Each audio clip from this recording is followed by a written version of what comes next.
OZYM OZYM tay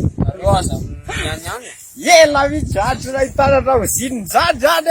OZYM OZYM zany fa ohatry zao izy le manao raha be sola zany ohatry zao io solefa tsy ere fa tena maharaka tsy miforminareo zany tena disqualifié be zany tady zany manina disqualifié wa disqualifié décalcifié fa tsy disqualifié ay ka le dokotera dofla koa zany teny hoe disqualifié ony dokotera dôly igny ka epaka ao aminay dokotera le bebe volombaly ka le dokotera dofla zany hoe raisy le ty hoy izy consultation de tout de mena raha zany le izy consultation fiteny fa tsy consultation izy misy andro teny hoe ty de tsy maintsy madohany io consultation regny ka consultation fiteny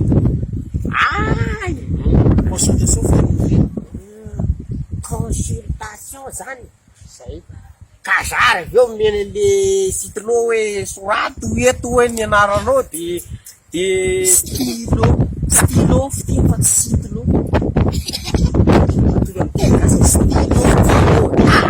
aloha mienina male stylo ay zay de hoe aiza hoy izy ny hoe vidy le me ina moa le ay de teny stationnement koa raha nataony tady le izy loza nefa teny aza tapahanao aloha fa hitsinao ray mantsiny amile hoe stationnement zao stationnement fiteny fa tsy stationnement stationnement mamenatra ka stationnement ary no tenenarah hoe eny defa tonga teny ao ato de nisy asiky tavy raha stationnement fiteny de accident fa tsy accident zany ay ataovy amin'ny teny gasy raha ohatra hoe tsy anao ny amin'ny teny amle izy hoe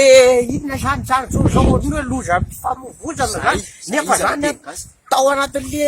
tasiky be zany to de petraka teo amle trafitosay inona ohatry izy rarotin na seza volamena seza volamena izy amin'ny gasy amin'ny gasy seza volamena famivozana zaha mahalala fa ty fahasankarana fahalalako azy fahasankarana izy stationnement fahasankaranako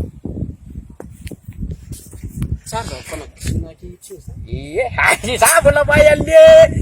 inona le hoe jidin glancé inona moa iny moramora angafa misy maheno fa sody tsika misy maheno eto misy alika maheno eto bien classé allez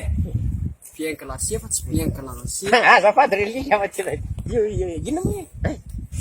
alika mitsirena amin'ny teny gasy ary anao nefa amin'ny teny gasy efa tsy zany efa zaho efa zezesta le teny